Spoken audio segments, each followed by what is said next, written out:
Hey everyone, I'm Jessica Carter. I'm about to graduate from one of the top universities in the country with a degree in computer science. It's been a wild ride and I'm really proud of how far I've come. But honestly, my family life, it's a mess. My parents split when I was a kid, and after that, my dad's side of the family pretty much disappeared from our lives, including my Uncle Robert. I've got these blurry memories of him visiting when I was little, like that one time he helped out when we were going through a tough patch. But it's all kind of hazy now. As graduation gets closer, I can't stop thinking about the past. I've worked my ass off for 4 years, and now I'm on the verge of something huge. But there's this nagging feeling that something's missing. Hey Jess, you okay? That's Mike, my boyfriend. He's been my rock through all this college craziness. Yeah, I'm good. Just thinking about family stuff. Your dad's side again, he asks. I nod, biting my lip. I was thinking about inviting Uncle Robert to graduation. Mike raises an eyebrow. The estranged uncle? Are you sure that's a good idea? I don't know. Maybe it's time to build some bridges. I pull out my phone and start scrolling through social media. After some digging, I finally find Uncle Robert's profile. My finger hovers over the message button. What's the worst that could happen? I mutter, then type out a quick invite. Life goes on while I wait for a reply. I'm juggling final exams, prepping for job interviews, and trying to keep it all together. It's a lot, but I've never been one to back down from a challenge. A few days later, my phone pings. It's Uncle Robert. He's accepted the invitation. Holy crap, I say out loud, staring at my screen. What's up? Mike asks, looking up from his textbook. Uncle Robert, he's coming to graduation. Mike puts his book down. Wow, how do you feel about that? I let out a shaky breath, nervous, excited. I don't know. It's weird, right? A little, but hey, if this is what you want, I've got your back. I smile, grateful for his support. Thanks, Mike. I just hope it doesn't blow up in my face. As graduation day gets closer, I throw myself into preparations, finalizing my resume, practicing interview questions, making sure my gown fits. But in the back of my mind, I'm constantly wondering what's going to happen when Uncle Robert shows up. I try to focus on the positives. I'm graduating, I've got job prospects, and I've got Mike. Things are looking up. But the night before, I can't shake this feeling, like I'm standing on the edge of a diving board, unsure if there's water in the pool. It'll be fine, I whisper to myself in the dark. Everything's going to be fine. Little did I know, inviting Uncle Robert was about to turn everything upside down. The big day finally arrives. My hands are shaking as I adjust my cap one last time. I can hear the crowd buzzing on the other side of the curtain. You ready, Jess? My best friend Alicia asks, giving my arm a squeeze. As ready as I'll ever be, I reply, taking a deep breath. The ceremony flies by in a blur. Before I know it, I'm walking across the stage, shaking hands with the dean as he hands me my diploma. I scan the crowd and spot my mom, Lisa, her face beaming with pride. And then, a few rows back, there's Uncle Robert. He actually came. After the ceremony, I'm swept up in hugs and congratulations.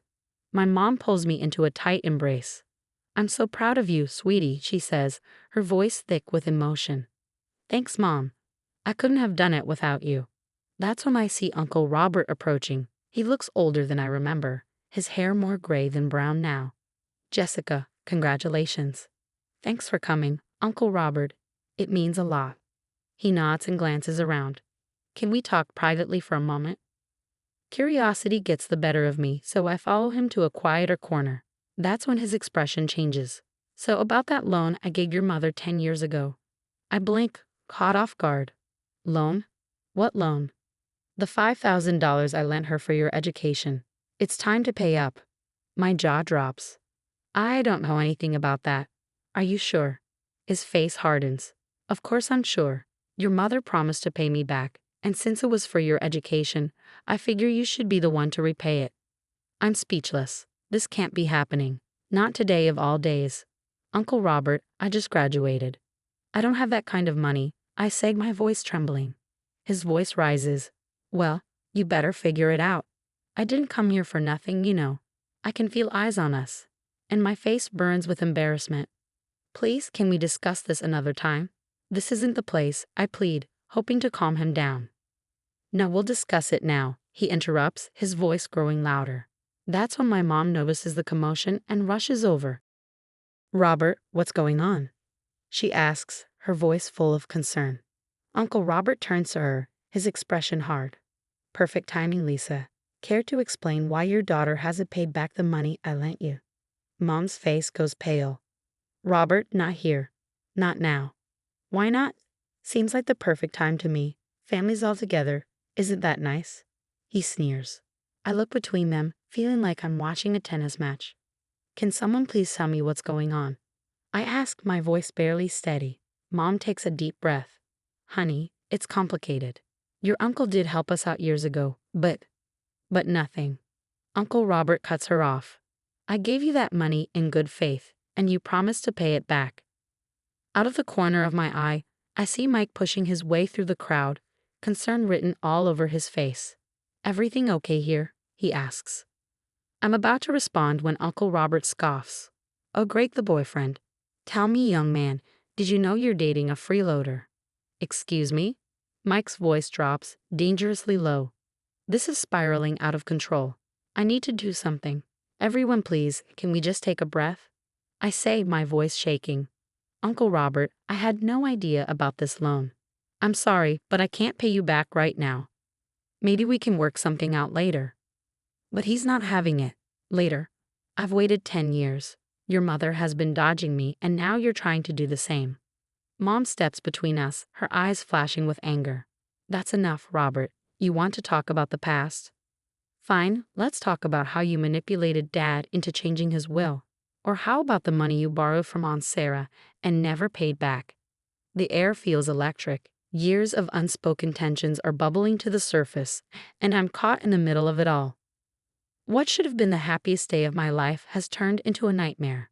As I stand there, watching my family implode, I can't help but wonder what other secrets are lurking in our past. The graduation disaster left me reeling. I couldn't shake the feeling that there was more to this story than just an unpaid loan.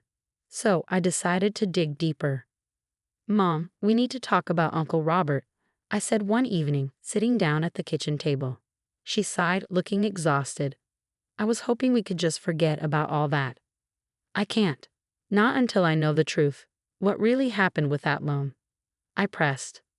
Mom hesitated, then pulled out a box of old documents. "It's a long story, Jess. Are you sure you want to hear it?" "I'm sure," I replied. As we sifted through faded bank statements and old letters, a pattern started to emerge. Uncle Robert's name kept popping up, always tied to money problems. "He didn't just lend us money, did he?" I asked, my stomach sinking. Mom shook her head. "No, he didn't. After your father left, Robert showed up acting like a savior. He offered to help with the bills, but there was always a catch. He guilt me into paying for his car repairs or covering his rent. It was never ending." I felt a surge of anger. "Why didn't you tell me?" I was embarrassed, Jess. I thought I could handle it on my own. The next day, I called my grandmother. Her voice trembled as she shared her own experiences. "Robert, he's always been good at manipulating people. He convinced your grandfather to change his will, leaving everything to him. We didn't find out until it was too late." The pieces were falling into place, but I needed more answers. I reached out to Aunt Sarah, who I hadn't spoken to in years. "Jessica, is that really you?" She sounded surprised to hear from me. "Hi, Aunt Sarah. I'm sorry to bother you, but I need to ask you about Uncle Robert." There was a long pause. "What do you want to know?" "Everything." For the next hour, Aunt Sarah poured out years of pent-up frustration and hurt. Robert had borrowed money from her too, promising to pay it back with interest. He never did. Instead, he spread rumors about her, turning the family against her. "I'm so sorry, Aunt Sarah. I had no idea." "It's not your fault, sweetie. Robert's always been good at covering his tracks." As I uncovered more of Robert's deceptions, my personal life started to suffer. Mike and I got into an argument when I canceled our date night to continue my investigation. "Jess, I get that this is important, but you can't let this consume you," Mike said, his frustration clear. "You don't understand," I snapped. "This isn't just about me, it's about my whole family." "I'm trying to understand, but you're shutting me out," he replied, his voice softening. I knew he was right, but I couldn't stop now. I was so close to unraveling the full truth. My job search wasn't going any better either. During one interview, I was so distracted thinking about a lead I'd uncovered on Robert's shady business dealings that I bombed it completely. "I'm sorry, but I don't think you're a good fit for our company," the interviewer said, her voice tinged with disappointment. I walked out feeling defeated. Was I throwing away my future to expose the wrongs of the past? That night, I spread all the evidence I collected across my bedroom floor: bank statements, emails, handwritten notes. It all pointed to one undeniable conclusion. Uncle Robert hadn't just manipulated my mom and Aunt Sarah. He'd been exploiting the entire family for years. I stared at my phone, my finger hovering over Mike's number. I needed to talk to someone about all of this, but I hesitated. Would he understand, or would this drive an even bigger wedge between us? As I sat there, surrounded by the wreckage of my family's past, I realized I had a choice. I could keep digging, potentially at the cost of my relationships and future, or I could let it go and move on. But then I thought of Mom, Grandma, Aunt Sarah, all the people Robert had hurt. They deserved justice. And I was the only one in a position to make that happen. I took a deep breath and dialed Mike's number. It was time to let him in on everything. Whatever happened next, I knew I couldn't face it alone. Weeks of planning led to the day of the family reunion. My heart pounded as I watched everyone file into the rented hall, including Uncle Robert. "Thanks for organizing this, Jess," Mom said, squeezing my hand. I nodded, trying to calm my nerves. It was time to clear the air. Once everyone was seated, I stood up. "I know you're all wondering why I called this reunion. The truth is, we've been living with a lie for too long." I pulled out a projector and began presenting the evidence I'd gathered: bank statements, emails, recorded conversations, all pointing to Robert's years of manipulation and fraud. "You little snake," Robert shouted, leaping to his feet. "How dare you?" But his protests were drowned out as other family members spoke up. "He borrowed $10,000 from me and never paid it back," Cousin Tom revealed. Aunt Sarah chimed in. "He spread rumors about me to cover up his own theft." As Robert's facade crumbled, the family united against him. The decision to cut ties with him was unanimous.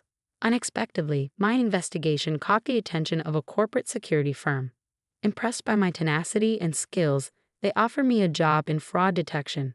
Months later, I was thriving in my new career.